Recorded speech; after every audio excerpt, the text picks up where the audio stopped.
Happy Thursday, everybody, and welcome into Locked On College Football Kickoff Live. That is Kenton Gibbs of Locked On ACC and Locked On Wolfpack, Alex Dono of Locked On Canes. I'm Drake Toll of Locked On Big 12, live from my Nokia 6 today, guys. I was just trying it out. I broke it out, see if it can work, and the audio on it is great, but the video is lacking just a bit. And it's not Friday. I usually thank everybody for joining us every Friday for Locked On College Football Kickoff Live, but considering games kick off tomorrow, we wanted to get a day ahead on Conference Championship weekend after a wild college football season. Football is over for many schools. There are plenty that aren't going bowling. They packed everything in and ball game. And for many, they're still competing for a college football playoff, and that's so big this weekend, from Alabama and Georgia to even Michigan and Iowa, and tomorrow night, Oregon and Washington. Kenton, this is it. We've got still 7-8 teams in play here, and we've got to bring it down to 4. Yeah, absolutely. And here's the deal. This final weekend of the season is going to be vitally important from a lot of aspects because there are multiple teams that are in this hunt. This is the most competitive that the CFP has ever been in terms of you can make a case for this team, you can make a case for this team, you can make a case for this team. And, I think looking at this situation, we're going to find out what the committee values in a lot of ways. Right. In a lot of ways. Because do you put a Bama team in if they beat Georgia? And you say, well, they have the better win, but you lost to a team that's also on the cusp. Yeah. What do we do there? What do we say there? Or do you value a team, Oregon, Washington?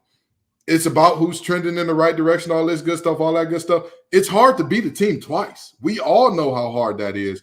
But let's just say Washington does pull off 2 wins. Then what? Where do you put them? There's a lot of questions swirling around this thing. Florida State, if they barely escape with a win against Louisville, even if they dominate Louisville, do they say, well, we know without Jordan Travis you can't compete? Or do they say, you know what?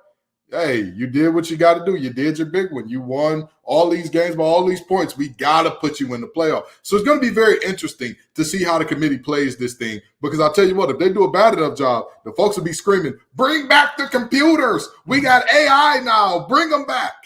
Yeah. Well, you say that. There almost feels like there is no fear of repercussion, no matter how many people scream, we hate this or this was unfair. That has been the case since the college football playoffs conception, and now moving to 12 teams, you have that to fall back on. This year can just be the wash where we put in 4 teams, we're moving on, we're going to 12. Dono, with that, it makes me think of fan bases like Texas.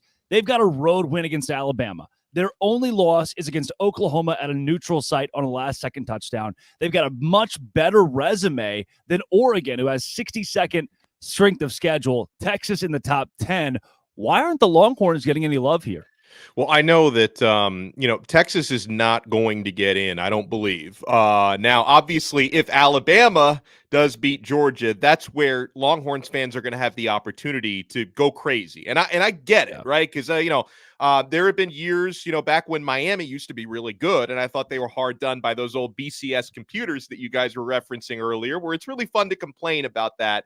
Texas would be in an opportunity to complain. Now, to build on what Kenton was saying about this college football playoff committee, not all of them kind of take the same path to that destination, but at the end of the day, the criteria technically is putting in the best 4 teams, who you believe the top teams are, not necessarily the teams with the best resume. So I can understand. And I know Alabama, they lost head-to-head at home against Texas. I get it. But based on the way the remainder of the season is played out, if Bama does get a signature win in the SEC championship game against the 2-time defending national champions, you would be able to strongly argue at the end of the day that even though they've got the head-to-head loss to Texas, Alabama is probably the better team right now. And I can also understand what you're saying about Florida State. Yeah. Florida State, if they, squeak by Louisville, they could end up still getting passed over and not making the top 4. But it's the committee's job to decide at the end of the day who they believe the best 4 teams are to put them in that college football playoff. Now, as a fan, I love the fact that this thing is going to be expanding to 12. I just think it's more fair that way to give 12 teams an opportunity. At the same time, as a media member, we're probably going to miss some of these conversations a little bit, guys, because arguments about, who number 13 is that should have been top 12 are not nearly as fun as, arguing that number 5 or number 6 should have been in the top 4. So a lot of these debates are going to be missed, but there are some opportunities. And guys, you think about the Pac-12 championship game. It's been a hell of a year for the Pac-12. And the Pac-12, as we know it, is over. I mean, what a great final for a conference that's been around for more than a century to die the unfortunate death that conference is dying, and to have two of the best teams in the country going head-to-head for the championship. And I believe, despite what happened, the result of the first game, I do believe Oregon is the better team, and they're probably going to win tomorrow. They're probably going to get into that college football playoff. But Washington is an amazing story as well, and I hate to see the Pac-12 as we know it going away. Yeah, an interesting note on that, Dono. The conversations will be replaced with who wins between Penn State and Ole Miss at a campus site game. And I think those conversations will be so much more exciting than the what ifs or what could have been. Now we get the how does it play out when those teams get their fair shake in a national championship. So we will see the evolution of that going into next season. And to touch on your Texas point, I want to go back to you here, Dono. Should they have just played Western Carolina? And they went on the road and beat Alabama, but what did it mean? What did it do when Alabama gets in the – well, where's your reward for going and winning at Alabama? You might as well have just played Western Carolina. Yeah, no, it's a great point. And again, if I were a Longhorn fan, I would be enraged with the way this thing's probably going to play out. Now, at the end of the day, Drake and Kenton, and this is why they play the games. We're going to find out on Saturday. Is it? I mean, because they did. Texas and Alabama played. Hello. They did. But here's the thing. I don't think Alabama is going to beat Georgia and get in anyway. So that's my thing. If that were to happen, if Alabama beats Georgia, they get in, Texas doesn't. Texas has the right to be outraged. I don't believe it's going to play out. I think Georgia's going to win that game. Yeah. Alabama's going to miss out. Texas will also miss out. So those complaints will not be as loud for that reason. But it is absolutely unfair. And that's why we need a 12-team playoff. That's why we need a field that's bigger than the one that we currently have, because there are way too many opportunities for the committee to, for lack of a better phrase, screw somebody over. Like, somebody's going to feel hard done by this, and Texas could be one of those who feels hard done. I mean, Washington, if they lose to Oregon tomorrow, they're going to say, hey, all we did was split with Oregon, and they get into the playoff and we don't. That's probably not, I mean, unless they get blown out tomorrow. But if it's another close game like the one we had first time around and Oregon wins, Washington's going to feel like that's unfair, and they'll have a point. Yeah. Kenton, for you, another matchup that has plenty of controversy around it, and with Locked On ACC, Florida State. If they're undefeated, they took care of business. And there are so many. I covered the Big 12 for Locked On Big 12. There are two teams that had a quarterback start the entire season because of whether injury or being benched. Two teams. This is what college football is, playing through injury. And now, sure, a key injury, albeit, but you can't keep them out undefeated. Let me tell you something. They got a guy that's 6'4" returning punts over there in Tallahassee. I don't care who they have throwing them the ball. We got a very goth version of Drake Toll today, just in case you all didn't know. He went to Hot Topic. He put on the face paint and all that good stuff. He's very emotional about this, and so am I, damn it. Yeah. You can't tell me that Florida State, with Jared Verse, with all of the guys, Kalen DeLoach, with Fentrell Cypress, with all of the guys that they got, you're looking at them saying, they can't compete with anybody without Jordan Travis. Yeah. It sounds good in theory, but there's a reason why we play the games. We cannot penalize teams for having key injuries late. That's never how this thing has worked out, and it can't work out that way this year. All Florida State has done is whoop the wheels off teams week after week after week. And if Jordan Travis's injury was so bad that this team is now so worried, okay, all they did was beat Florida by 9. How many points did Georgia win by this weekend? 8. So wait a minute.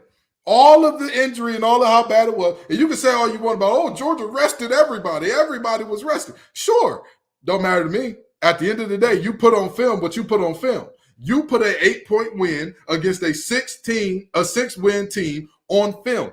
That is not going to be a moment where you can say, this team stood on, they whooped the wheels off. So to sit up here and criticize Florida State for that, asinine, ridiculous at best, flat out fraudulent at worst. And I'll tell you what, if Louisville wins the game, sure, keep Florida State out, good. They don't belong.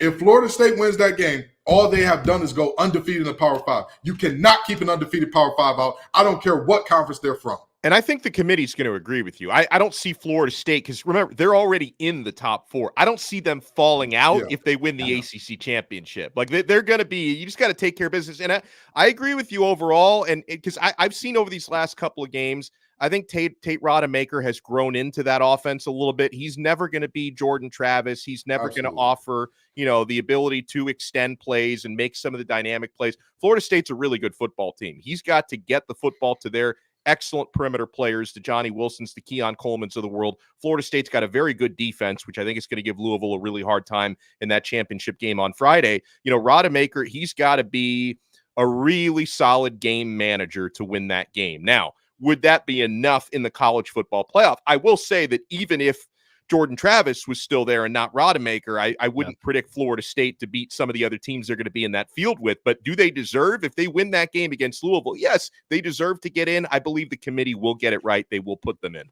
Yeah, and again, they've got not just a win against LSU. They have a beatdown against LSU and a possible Heisman winner in Jaden Daniels. And more than ever to me, we are devaluing what teams did in the first 3 and 4 weeks of the season. We are taking away some of the big ones. We have planted these games in our schedules to build strength of schedule. And now when the clock's striking midnight due to some key injuries or due to that one loss in the midseason, those don't seem like they matter. And that's something that plays in so large this week. And speaking of large, Kenton, these spreads, Oregon -10. Texas -15.5 against Oklahoma State. Even Georgia, a touchdown favorite against Bama, and then 21.5 for Michigan over Iowa. What are the odds we get a big upset somewhere in here? I mean, and even a big upset would be Washington over Oregon based on a 10-point spread.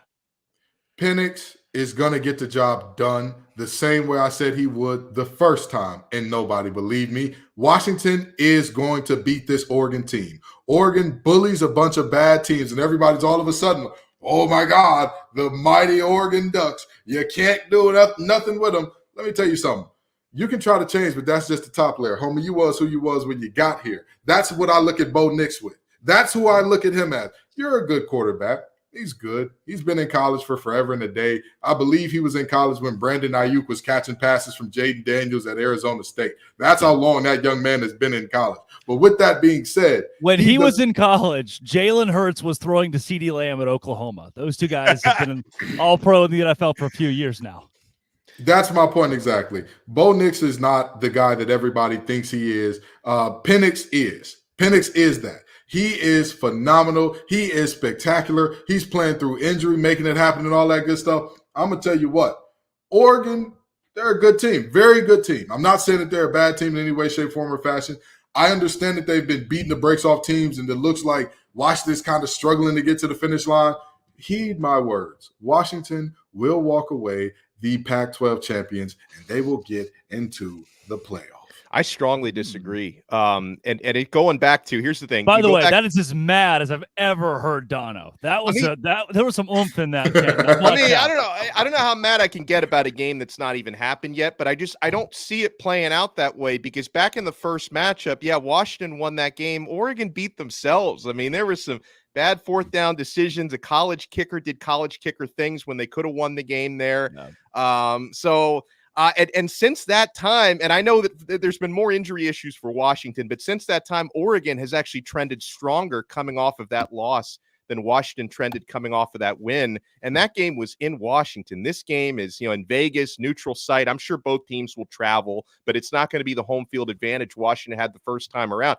I can agree with you on Penix. Like, I'll take Penix over Bo Nix, but Bo Nix is not chopped liver. I mean, 6 year has been the charm for him. He's been incredible out there this season. He and Penix have very comparable numbers. Nix arguably has slightly better numbers this year. So this is also, I think Jaden Daniels should be the Heisman winner. Let me just say that. But this matchup could decide that Heisman, because the Heisman voters, do they value the stats or do they value the signature win? So if more value comes into the signature win, that matchup could decide it. I see Oregon winning the game. The 9.5 point spread is probably too big, but I think Oregon is an insane spread. That's unbelievable.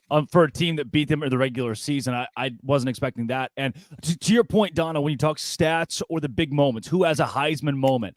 Nobody yet. And you could argue that Caleb Williams never really had one. It wasn't about the wins at the end of the year. He was so statistically dominant that he beat out a guy like Max Duggan, who had a couple of Heisman moments.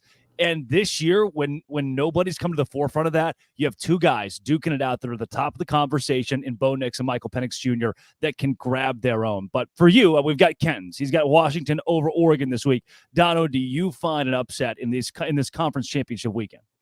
If there is one, that would be the most likely one, but I do think Oregon's going to win that game.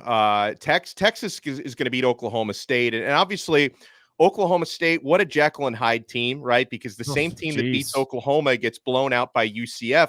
I think Texas is going to win that game and win big, because for Texas, unless there's just a massive choke job, they know not only do they have to win, but they have to put up style points, guys, in order to have a chance to get to the top four. So Texas is not going to take their foot off the gas pedal if they have the opportunity to blow them out.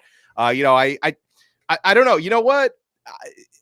I've already predicted Georgia's going to win the game, but Alabama, man, I could talk myself into thinking and last week doesn't matter. I know Alabama, they barely beat Auburn. That game is always drunk. And, Georgia Tech against Georgia, I don't really put any stock into that one. So this is a completely new day for both teams. It wouldn't shock me if Saban pulled something off. So I don't know, either that one or Washington, probably the most likely. And listen, Louisville, I still think Florida State's the better team, regardless of who the quarterback is. So I'm not putting a whole lot of stock in the Cardinals in that one. But I would say maybe Alabama has the biggest chance of pulling it off. The first ever self-sell me why. I love that. Yeah. I absolutely love it. And I didn't sell it that well because I didn't have the great confidence. I really didn't. No, I think I've sold myself was the approach there. Alabama to me too. There comes a point for Nick Saban where we've broke. In the bend don't break conversation, Alabama has been broke against Georgia year in and year out now. And I know it's only been the last couple of seasons Georgia's gotten the best, but I at some point Nick Saban says, look, I'm still the top dog. I'm still the king. There was that era where he had never lost to an assistant for a decade.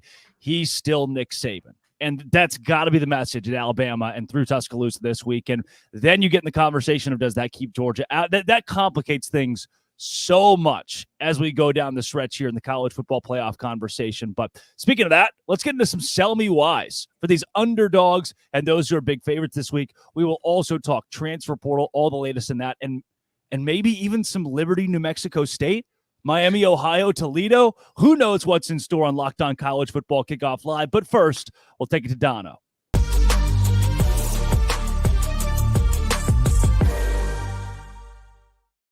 Passion, drive, and patience. What brings home the winning trophy is also what keeps your ride or die alive. eBay Motors has everything you need to maintain your vehicle and level it up to peak performance. From superchargers, roof racks, exhaust kits, LED headlights, and more, whether you're into speed, power, or style, eBay Motors has got you covered. With over 122 million parts for your number one ride or die, you'll always find exactly what you're looking for. And with eBay Guaranteed Fit, your part is guaranteed to fit your ride every time or your money back. Because with eBay Motors, you're burning rubber, not cash. With all the parts you need at the prices you want, it's easy to turn your car into the MVP and bring home that win. Keep your ride or die alive at ebaymotors.com. Eligible items only. Exclusions apply. eBay Guaranteed Fit only available to U.S. customers.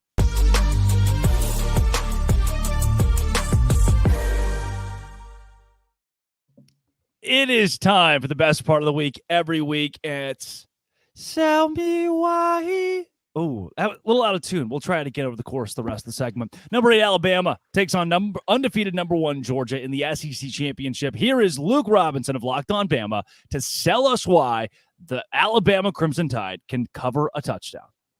Hey, everybody. My name is Luke Robinson with Locked On Bama, and I'm going to sell you why you should take Alabama and the points against Georgia in this SEC Championship game. And the reason is because Alabama's rarely an underdog, and when they are, they typically win the game outright. I would say, hey, look, if you want to take a smaller gamble, take Alabama on the money line, because I'm telling you what, this team is playing really, really well. They're having a lot of fun. In a couple of games, Alabama hadn't been underdog many in the past, say, decade, about 4. At least 2 of those were against Georgia. Both of those Alabama won. outright. This team, like I said, is a little bit different than most other Alabama teams, not quite as the business-like approach, a little bit more fun. A lot of that starts at the top with the quarterback, and I think Alabama's going to march out of Mercedes-Benz Stadium, where they're undefeated, by the way, with a 27-26 win. You know, I'm not usually sold with this team's having fun, things are going well, you know, we're playing hot, and we're great as an underdog. That doesn't give me a lot of tangible on-the-field stuff. But Kenton, after watching the way that things went down on Saturday, I've seen college football teams do this so many times. They get that skin-of-your-teeth win, the miracle moment, you think, what if? We're just the team of destiny. I think you do have that chip on your shoulder coming into this game after the way they beat Auburn. You know, I think that Nick Saban also has a chip on his shoulder about the way people are talking about Kirby Smart now, because Kirby Smart's beat Nick Saban a total of what? One time now? Is it one? I think twice. I think it's twice. I think it's either way you even then, yeah. Either way you cut it, slice it, or look at it here. In the last time that Georgia beat Alabama, in that same season, Alabama had beaten Georgia before that. You're looking at a situation where people are going to be saying, oh my God, is it time for Nick to hang it up and all that? In the same way that we got a swan song out of the Pac-12, unlike something that any of us could have precipitated, we're probably going to get the same thing out of Nick Saban here. Like, all right, the old dog still got a couple left in me. In the words of Tim McGraw, I ain't as good as I once was, but I'll be as good once as I ever was. And I think that this is Nick Saban's moment. Toby Keith. Toby Keith. I don't know country singers. My bad. Anyway, I think that we get that one where he's as good as he ever was right here. All right, Dono, do you like him covering a touchdown? I do, and I'm glad we had Luke on because he sold it better than I sold it to myself. So he may, and I didn't realize they were undefeated in Mercedes-Benz Stadium. So that's another feather in my cap there.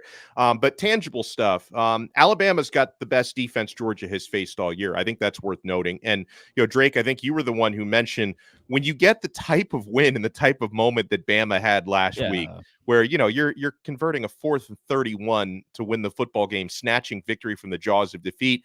I think that can create like an effect where you feel like you're invincible, right? And most over the years, most Nick Saban teams probably feel that way anyway, but didn't start out that way for this year's Bama team. They had a rocky road for the first, 3-4 weeks of the season, but I think now they believe in themselves. So I'm going to pick Georgia to probably win this game by 3 or 4 points, but I do think Alabama covers. I think the number being about a touchdown is too big because I believe in the way Bama has been trending upwards. Now with Georgia, I think it might have been a good thing for them long term that they missed Brock Bowers for about a month, because that caused other playmakers to have to step up and kind of learn how to run that offense without him. So Georgia, to me, I could see them winning a national championship again this year. I just don't think they're going to blow Alabama out. I think it's going to be a close game.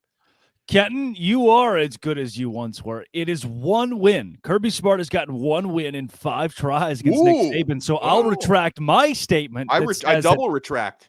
Alabama is broke against Georgia. I'm telling you, the only thing that I will say is this: Jalen Milroe demanding the Heisman after that win. My brother in Christ, you were benched earlier in this season. Knock that off. But very seriously, I think that the Kirby has overtaken Nick talk. It's a little overblown. It's a little overstated. Yeah. And I think that Nick is like, oh, don't worry. Y'all forgot who Pops was. I got to spank that baby, put him back to sleep. And Georgia is a very big baby now. That's a very tough one to spank, but we're going to see what happens there.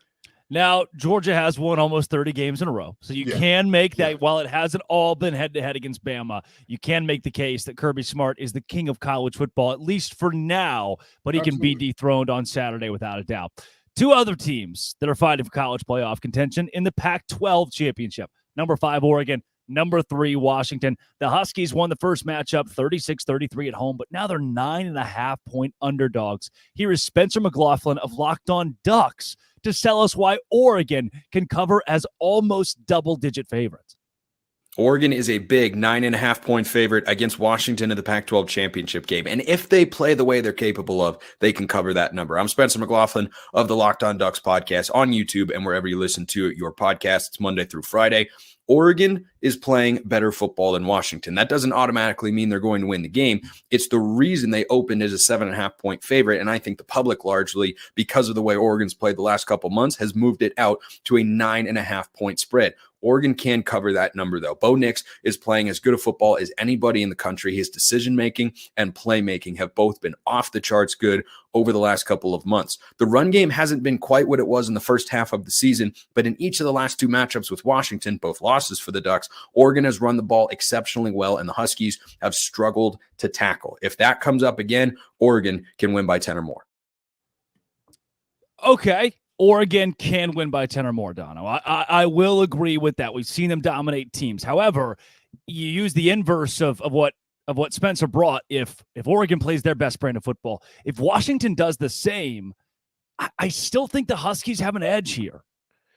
Well, the Huskies, and you could say the same thing about Oregon, honestly, but one of the reasons why I think this game is going to be close is just the big play potential. I mean, we've talked about Penix. He could at any point in time hit Rome Odunze for a 75-yard touchdown. It can happen in the blink of an eye. I think one of the keys for Washington, if they're going to pull off a big upset here, despite the fact that they've beaten this team already, can they generate any sort of a pass rush? I mean, we look at, how good Bo Nix has been this year. It really shouldn't be that much of a mystery when the Ducks have only surrendered 5 sacks this year, guys. That's the fewest given up by any FBS team. And inversely, Washington is 110th in the nation in producing sacks. So if they can flip that narrative around a little bit and apply some pressure, that could be the X factor in this game, because I think a lot of people look at it and just say, this is probably going to be a shootout the way the first game was, probably going to be relatively high scoring and going to be really close. But if I'm going to look at the Huskies to pull one off, if they can put some pressure on Nix, which nobody's really done this year, that could give them an even bigger edge. But I thought Spencer did an okay job selling it, but I think even Spencer has got to know 9.5 points, that's probably too big for a game like this. Yeah. Kenton, for you as somebody who played the game at the collegiate level, how much of this comes down to coaching? Each team got a fair shake at, we have Kenton here? Oh, I think, he's hey, back. Kenton, how much of this is coaching when you talk about two teams that have already met once before? You played the game at the collegiate level. Yeah. Is it adjustments? Are we going to learn who's better when it comes to the guys with the headsets? Yeah, absolutely. Absolutely. Okay. That's why it's hard to be the team twice. And not only is it the guys with the headsets, you have seen what has success. And generally, it's easy to get lazy and settle in on, hey, we had success with this the first time, let's do it again. That's the thing there. And I'm going to say this. Washington, the Huskies all season have been the Rodney Dangerfield of college football. They get no respect at all, week in and week out. Whenever it's who's primed for an upset, somebody's always screaming, the Huskies are going to lose it this week. They're going to blow it this week. They can't win this game. Do y'all remember the first matchup against Oregon? Got no chance. Oh, this team. Oh, Oregon is right. Oregon's on the road, but I'll tell you what, that's one of the best road dogs you're going to see all year. And lo and behold, they just won the game. I'm going to tell you right now, this Washington team has had it up to here with the disrespect. And I don't know. I'm not going to lie and say I have sources inside that program because I don't. But I'm going to hope and pray and wish that they have the temperament in that building that is absolutely pissed off, disgruntled, and downright nasty in terms of, y'all still don't believe. How much more can we do? So after we beat this team, let me guess, we're going to go to the playoff and y'all going to say we need to lose by double digits there too, right? It's their time. Huskies are having a special season. They keep it rolling here. I love it. Guys, one of the games we haven't talked about quite a bit is Michigan and Iowa. We'll get into that over the course of the show and later on, but let's go to Chris Gordy of Locked On SEC and talk a little bit more in depth about Alabama and Georgia, as this one certainly decides the makeup of the college football playoff. But first, we'll take it to Dono.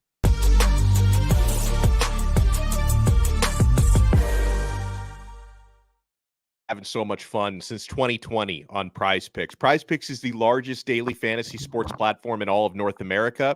The easiest and most exciting way to play DFS, by the way, because it's just you against the numbers. Instead of battling thousands of other players, including pros and sharks, you just pick more or less than on 2 to 6 player stat projections, and you watch the winnings roll in. Guys, with basketball season here as well, you can now pick combo projections across football and basketball from the Specials League. It's a league created specifically for combo projections that includes 2 or more players from different sports or leagues. For example, you can take LeBron James plus Travis Kelce at a 10.5 combo of 3 points made plus receptions. I love stuff like that. And here's what I love most about Prize Picks. They even offer a reboot policy so that your entries stay in play even if one of your players gets injured.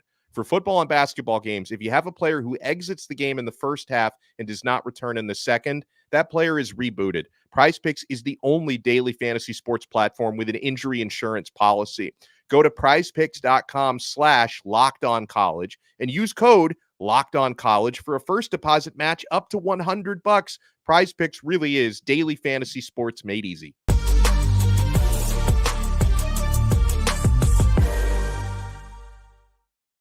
It is our biggest game of the week, Alabama and Georgia. Chris Gordy here to break it down from Locked On SEC. Gordy, in this matchup, now as we've all learned, Nick Saban 4-1 against Kirby Smart. Does that trend continue and Georgia's almost 30-game win streak break? No, I mean, look, as much as we want to talk about, Armageddon with the college football playoff, can Alabama do it? And I've heard some Alabama fans this week, Nick Saban owns Kirby. I mean, he got through once, but it was when, all the receivers went down for Bama. But I just think this Georgia team is on another level. The way Kirby has recruited, their roster is 3-4 deep with 4- and 5-star talent. And look, Bama, give Nick Saban credit. He's done a great job of coaching this team up.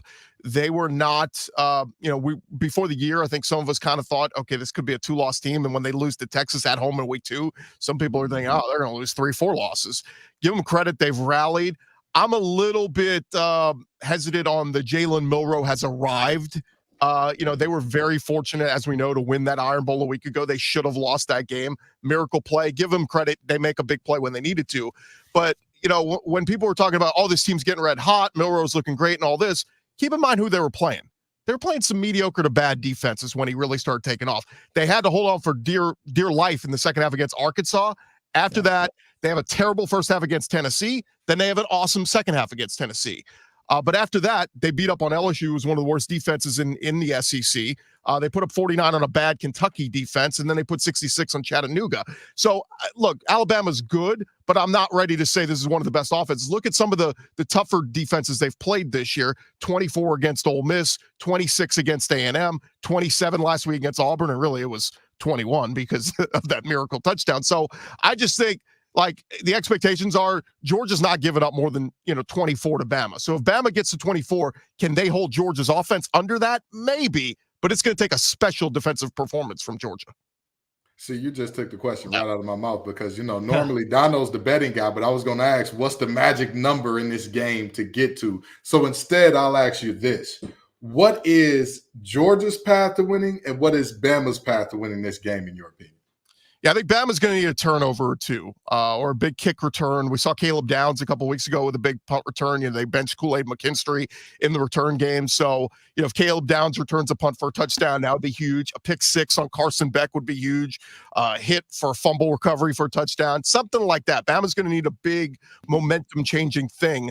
But I do think it's simple. I love to look at the point totals and what we've seen throughout the year. I think if Bama gets to 30 points, they have a great chance to win this game. But that's the problem is Georgia's defense is so strong. People look at the Georgia Tech game a week ago and say, maybe not the best performance from Georgia. They were sitting a lot of guys out. They rested Brock Bowers, Ladd McConkey, a lot of guys that weren't 100%. They rested them to try to get them ready for this weekend against Alabama. So, for Georgia, I think just keep doing what you're doing. And by the way, if Bama jumps out to a 7-0 lead, takes the ball down the field, scores first, it doesn't matter because Georgia, and so many teams have done that against Georgia. Tennessee did it. Florida did Vanderbilt. it. All these teams have done it, and then Georgia goes, yep, that's it. That's enough. We've made adjustments. We saw what you were running. So it's going to be fascinating. Again, look, I'm not saying Bama doesn't have a chance. I just think this Georgia team is so experienced and so deep that, they're ready for this challenge. I think about this, Gordy, from your perspective as the host of Locked On SEC, because we talk about chaos scenarios in college football. if Bama wins a close game this weekend, they both get into the playoff, right? Like Georgia and Bama would get. How do you see that breaking down if Bama does win? What's the playoff scenario? I don't want to be anywhere near that decision-making room. I mean, it's chaos. You literally don't know what to do. I mean, I thought Bill Hancock's statement the other day was pretty interesting, where he said, we are picking the 4 best teams, not the most deserving. If I ask each one of you, what's the best Chinese restaurant you ever ate at? You're all going to have different opinions, right? Like, so best is so subjective, but I think what they're telling us is we've had Georgia at number 1. We think Georgia is one of the best teams. If Georgia loses on a last-minute field goal to Bama, Georgia is still one of the 4 best teams in the country. They're not going to take them out of the top 4 because of that. Now, if Bama wins 50-14, yeah, maybe Georgia's not one of the 4 best teams, but that's what it would take. I still don't know on the Bama debate. I mean, if Texas wins convincingly, if they hammer Oklahoma State, that head-to-head has to matter. We can't ignore that week 2 game and act like it didn't happen. Everybody's like, oh, well, Bama's a much better team now. Doesn't matter. Like, are we judging it off of the season and the resume, or are we just going who we want at the end of the year? And Saban has brainwashed all of us to believe, every year at the end of the year, Bama's one of the 4 best teams. Well, sure. You have one of the top 2 recruiting classes every year. Of course you're one of the best teams. You always are. So it'll be very interesting. Look, I know a lot of people are rooting for the chaos to happen, but God forbid if that happens, this committee is in a world of trouble, because who the hell, somebody's going to get left very disappointed. Gordy, before we get you out of here, we've talked about how the game can play out. How will it? Who wins and how does it go? Yeah, I think we see what we saw this year. I think Alabama comes out, executes. I think they score early. It wouldn't surprise me they get the ball first, take a 7-0 lead.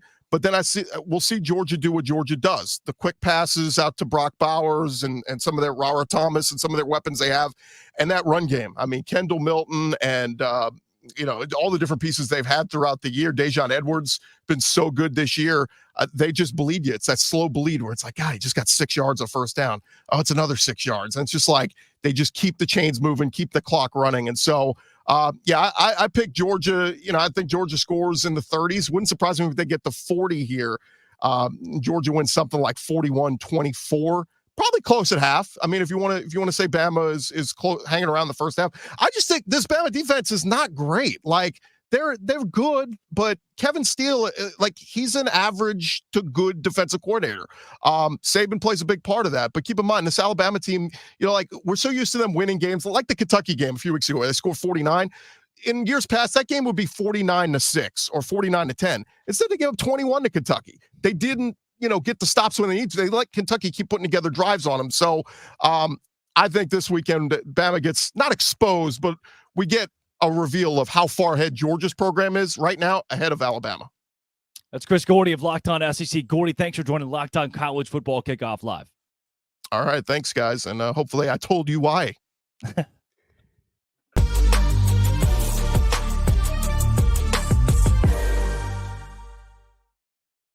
I think what Gordy was looking for there was, sell me why. But he just kind of botched it, so I needed to come in and clean up a little bit there. Guys, I know we've talked a lot about this Alabama and Georgia game. One that we haven't gotten to yet, Michigan and Iowa. 21.5-point spread in a game where I don't know if Michigan will score more than 24 points. That's not a knock on Michigan. It is a complete and utter respect to Iowa's defense. Now, will Iowa put up more than 3 points is the big question, I guess. How do you view this one, Kenton? Michigan might not get to 24. They don't need to. I mean, this Iowa offense, it's disgusting. It's bad. It's pretty bad. It's bad when you got to fire your son. It's one of those moments. There's a very big thing also going on at Michigan where a son may need to get fired. And guess what? He's not yet. So, very seriously, I see this as a situation where Michigan, I could see them getting to about 24, 27 points. I don't think Iowa puts up more than 7. So I think that they cover. I could see Iowa covering, but I don't.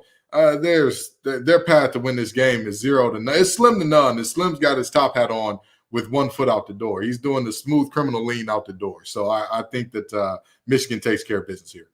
Yeah, Dono, I don't think there's anything Iowa can do to win. That can't be the conversation here. But their defense to me, at least keeps this thing within 21, despite the way Michigan has blown out a lot of teams on their schedule. The very first two bets that I put on my bet slip on FanDuel heading into this weekend, I didn't have to think a whole lot about these. And even if one or both of these don't hit, I will have no regrets because they should hit. Under 34.5. I feel very strongly about that in this game. I see the combined score probably being in the 20s, right? And Iowa plus 21.5. Now, with that said, I think Michigan's going to win the football game. I just think that they may not throw the ball the entire game because they'll be playing with a lead, and I think Michigan's defense is going to be rolling. It's going to be a very run-heavy attack from the Wolverines. They're just going to take care of business, and then, Iowa's defense, they can slow Michigan down to a point.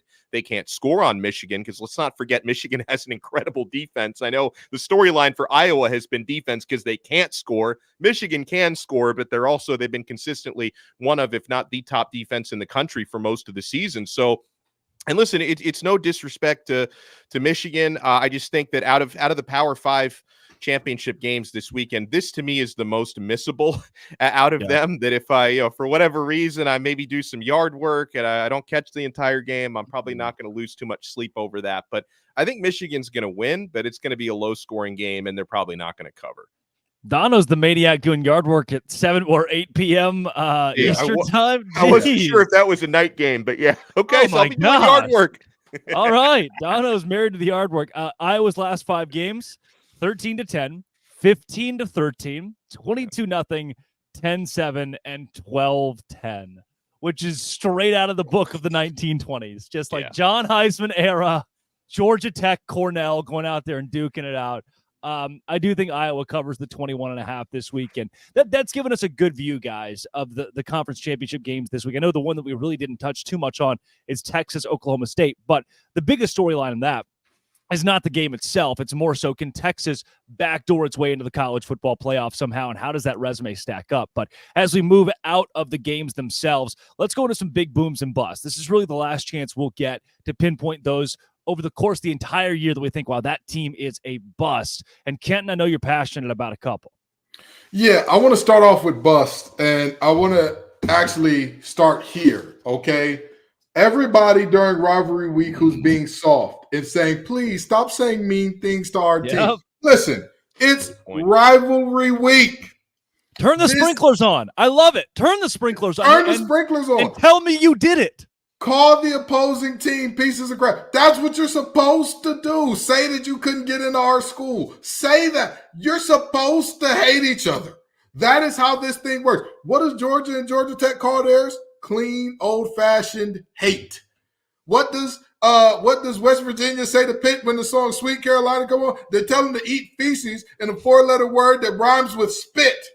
Obviously, I'm not going to say it because I don't want that call from David. You know, Ghost Drake Toll needs money to get that makeup that he's applying. So, with that being said, my first bust goes there.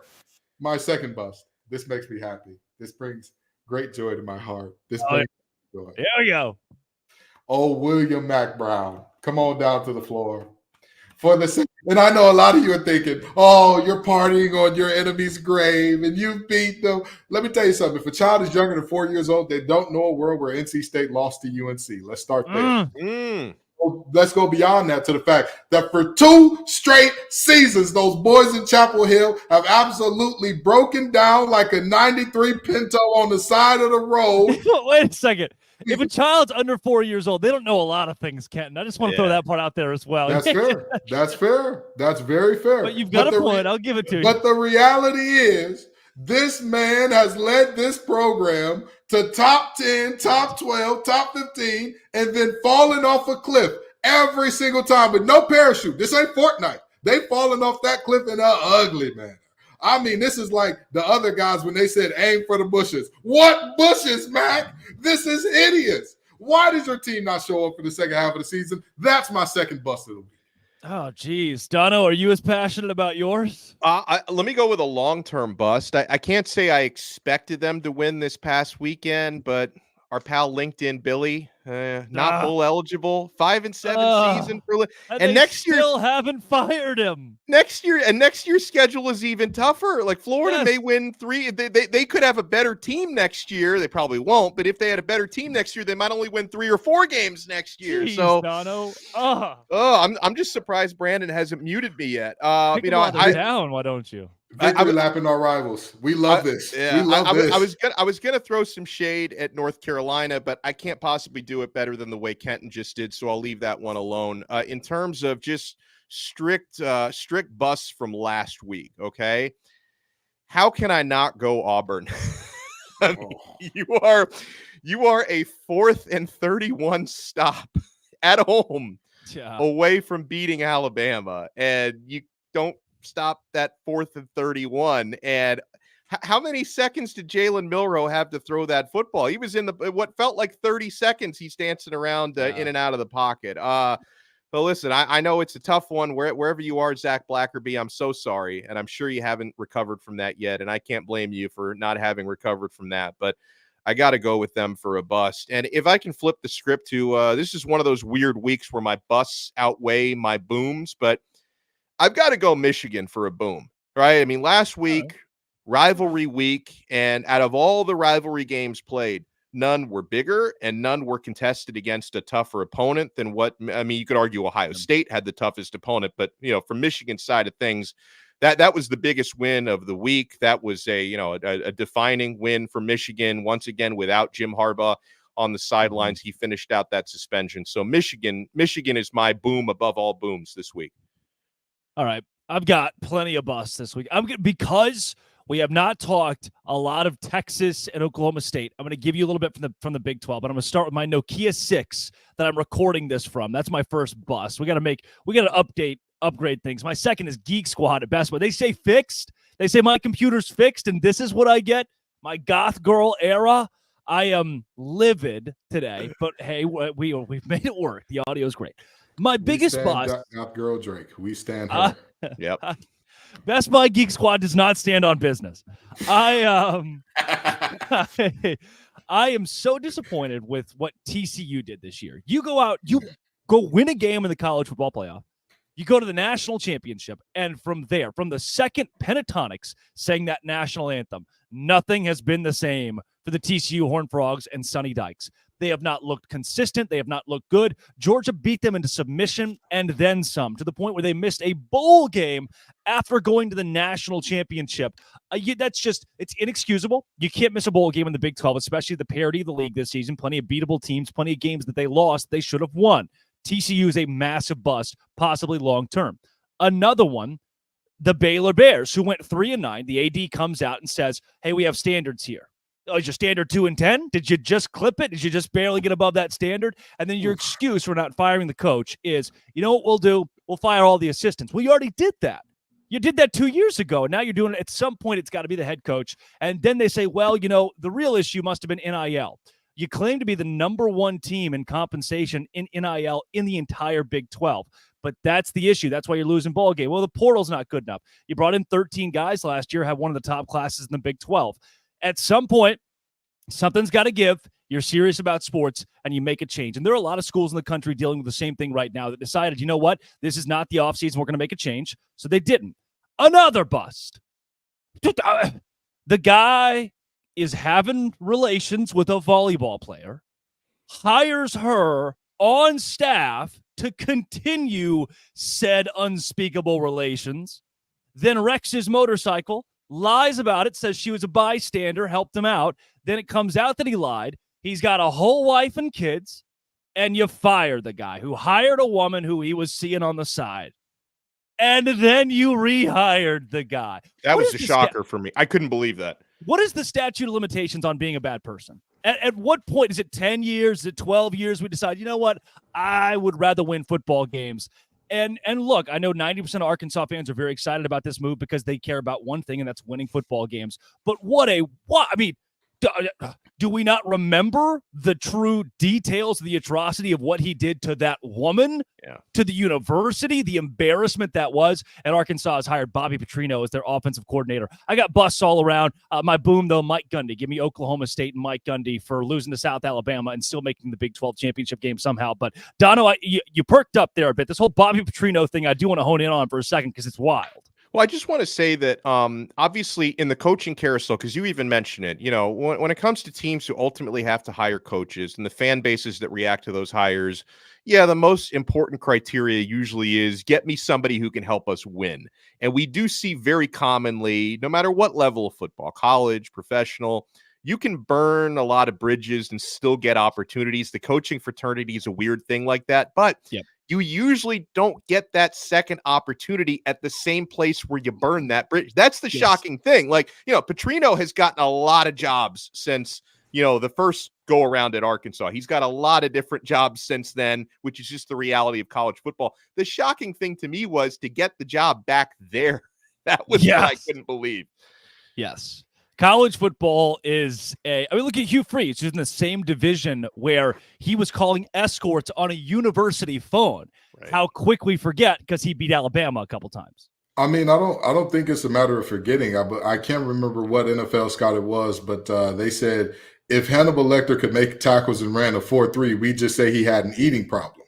I mean, that's the reality of what we're looking at here. This isn't, let's stop playing like this is a Mr. Moral situation here. Yeah. This is more so a team morale situation here, because at the end of the day, the only thing that matters is everything that matters, and that's winning. That's it. That's, we talk about, hey, we want to make your son a better person. We want to make him a better. Yeah, do your Jameis Winston. Eating W's is what matters here. Yep. Everybody sits on the couch and says, hey, we're going to make your son a better man. We're going to make him a better player. We're going to make him all the good things when he comes to our university. And 9 times out of 10, if that kid is too slow, if that kid's arms aren't as long as they thought they were, if he isn't as quick, if he isn't as fast, what happens? He gets discarded on the island of misfit toys just like anybody else. Let's stop playing like this is a moral operation. This is an operation that's based on, can you get the job done? Will you get the job done? And that's it. That's it. That job being winning. There's not a moral aspect of that. The job isn't to be moral. Absolutely. The job has nothing to do with morality. We see in basketball, we see Patino back at the high level. Like, it does not matter. We saw Godfrey go somewhere else and get another job and get another university in trouble. These people don't care. They don't care. Dave Bliss was blaming a dead guy for Beard at Ole Miss. The reality is, we're looking up and seeing more and more these teams no longer need to. The news cycle works so quickly that it doesn't matter anymore. It's like, oh, no, we got to fire this person because they're bad. We'll put them on a 2-year isolation. We'll probably get them back if we need them back. Because make no mistake about it, if Kiffin wasn't working out at Ole Miss, you don't think that they would have gave Hugh Freeze the call? Absolutely they would have. But it's working out for them, so they're like, yeah, we're good people. We don't want that Freeze guy back. Yeah. From the Liberty School of coaching rehab. It's Alabama or Liberty. It depends on how bad your infraction was. Either Alabama or Liberty. And then you go for Ian McCaw, the AD at Liberty. Was it Baylor in 2016? And it's the Liberty School for rehabilitation if you're in sports. Coming up, let's pick some of these conference championship games this weekend. But first, we'll hear from a very valued sponsor, eBay Motors, Dono.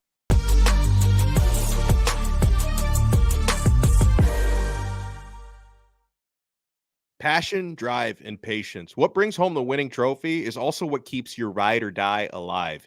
eBay Motors has everything you need to maintain your vehicle and level it up to peak performance. From superchargers, roof racks, exhaust kits, LED headlights, and so much more. Whether you're into speed, power, or style, eBay Motors has got you covered. With over 122 million parts for your number one ride or die, you'll always find exactly what you're looking for. And with eBay Guaranteed Fit, your part is guaranteed to fit your ride every time or your money back. Because with eBay Motors, you're burning rubber, not cash. With all the parts you need and the prices you want, it's easy to turn your car into the MVP and bring home that win. Keep your ride or die alive at ebaymotors.com. Eligible items only. Exclusions apply. eBay Guaranteed Fit only available to U.S. customers.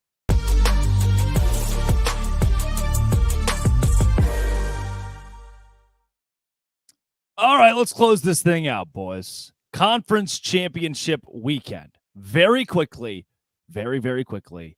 Miami of Ohio and Toledo this week. Alex Dono.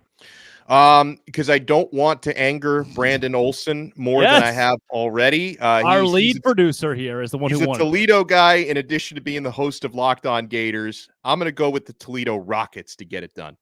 Kenton Gibbs. Give me the Rockets. Every time I picked against Cast Technicians, I have lost this year. Give me the Rockets.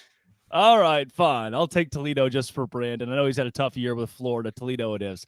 Let's go Oklahoma State and Texas, 11 a.m. on ABC and airing in Times Square. Brett Yormark has rented out a video board to play this game in New York, and no one's going to care. Alex Dono, who wins the Big 12 championship? No, Texas is going to win the game. I think the question to me is, depending on which version of Oklahoma State shows up, does Texas cover 15.5? But Texas is going to, and you know what? I think Texas probably will win big, guys, because I mentioned it earlier. Not only winning this game, because that might not be enough. You've got to win this game with style points. You know, Sark and company, they know that you've really got to blow Oklahoma State out to even give yourself a chance if a team like Alabama loses in front of you to get into that top 4. So I'm going with Texas to win big. Kenton. Of all the Power 5 teams in conference championships, they are the most one-dimensional in terms of Oklahoma State and leaning on Ollie Gordon. With that being said, I only say that because Iowa has no dimensions offensively. I give Texas the nod in this one, and I think they cover because, I mean, the goal is simple. Fill the box, stop Ollie, win the game. I think they do so handily. Texas allows 89 rushing yards per game. They allowed 330 passing yards to Rocco Beck, but I don't think Alan Bowman's even as good as Iowa State's Rocco Beck. If forced to throw the ball, Oklahoma State's going to lose. Texas thwarts a late comeback. The Cowboys cover 15.5, but Texas wins by a score. Let's go Georgia, Alabama, 3 o'clock, CBS. Kenton, where do you lean? Roll Tide, roll. I've got Bama pulling off the upset. I think that, again, Saban is tired of hearing about his assistant finally getting one on him. And he said, all right, I'll show you. I'll show you exactly what's going on. Give me Bama. Dono. You know, it's crazy because we've had a couple good sell me whys in conversations. Like Luke from Locked On Bama made a strong case to Bama to cover, maybe even win the game. Gordy from Locked On SEC basically told us Georgia's going to blow them out. I'm going to stick with my guns to say I still think it's going to be a closer game than Gordy gave him credit for from a Bama side. I don't think they're going to pull off the upset, though. Georgia, to me, is just the better football team. That's going to carry over, and Kirby Smart is going to be 2-4 against his former mentor coming up this weekend. I've got Georgia winning a close one. I'm going to go with Kenton here. I'm going to go Alabama. I think Nick Saban. That's the lean. It's the edge that I give it. I'm going to go Nick Saban and Alabama. They find a way to get it done. They lead early, and they somehow they keep that lead. They find a way to keep that lead. They never trail in this game and win it by a score. Michigan and Iowa, we already give a deep rundown in the show. All of us, we're all good with Michigan here. Absolutely. That one feels pretty obvious. Louisville, Florida State. Close to you guys in your territory. Kenton, where do you go? I got Florida State winning a close one. The ACC fans could see Florida State blowing the doors off this thing in terms of voters for Locked On ACC. But I don't see a world where Florida absolutely whoops the wheels off them unless Jack Plummer puts on a disaster class, which we have seen from him at times this year. So I think the Florida State wins a close one unless Jack doesn't show up, at which point this one gets ugly early. Yeah, I'm going to go Florida State as well. I think they win it by 10 in the end. They find a way to get it done by double digits. They need to make a statement. They feel a need to make a statement to stay in the college football playoff. Dono, are you going with the Seminoles as well? Yeah, I'm going with the Seminoles. I think this is a game where they can lean pretty heavily on Trey Benson and their running game, and where Rodemaker just don't make too many mistakes because you got a lot of talent on the perimeter. And Florida State's defense is really good, fellas. So, I think Florida State wins this game. They probably still cover, but, I root for chaos, so I wouldn't mind seeing Louisville play. And I'm also a Miami guy. I'm not going to hide my true colors. So I wouldn't mind seeing Louisville pull it off, but I think Florida State gets it done. The most level-headed Miami fan. Yeah. The big one on Friday night, guys, not on the CW, oddly enough. It's on ABC. Number 5, Oregon. Number 3, Washington in the Pac-12 Championship. Dono, who wins this rematch? Oregon, they win the rematch. Now, funny enough, this is out of all the conference championship games, at least the Power 5 ones, this is the only rematch. This is the only rematch in the Power 5 conference title games. It's hard to beat a team like Oregon twice this year. Last time was in Washington. Oregon shot themselves in the foot, could have won a close game. This time they win a close game in Las Vegas, and they get into the college football playoff. Kenton, come on, say Huskies.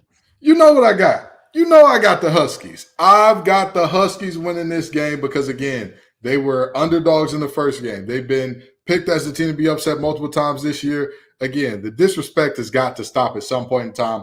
They put an end to – well, actually, they won't put an end to it because after this, they'll be underdogs again in the playoff. And that's all right with them. They'll enjoy being the Rodney Dangerfield of college football all the way up to a natty, hopefully, for them. I don't see them winning that much. But I got them beating Oregon today, or Friday, rather.